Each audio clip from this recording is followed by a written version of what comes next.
नमस्कार मंडळी, आज आपण एकाच व्हिडिओमध्ये 4 प्रकारच्या हळदी कुंकू सजावट इथं पाहणार आहोत. अगदी साधी सिंपल.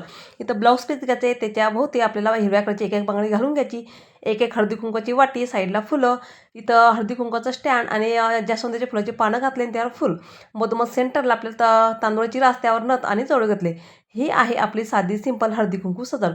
दुसरी आहे ती म्हणजे काळ्या साडीची. काळी साडी घ्यायची, त्याच्या अवतीभोवती हिरव्या कलरचे बांगड्या घालायचे आहेत. मोत्याचे दागिने उठून दिसतात म्हणून मी त्यावर मोत्याचे दागिने इथं घातले आहेत. त्यावर वरतून नेकलेस, आजूबाजूनं फुलं ठेवून द्यायचे आहेत.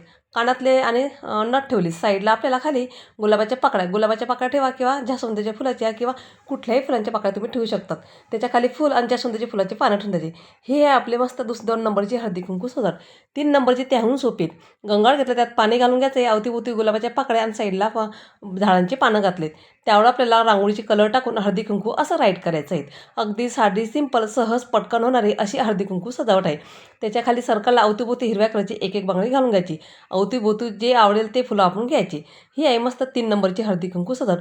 4 नंबरची हळदी कुंकू सजावट अगदी सोपी आणि साध्या पद्धतीची.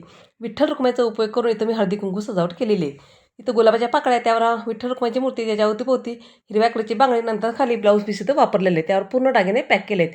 त्याच्या अवतीभोवती आपल्याला पिंक कलरने रांगोळी घालून घ्यायची, हळदी कुंकू असं राईट करायचं आहे.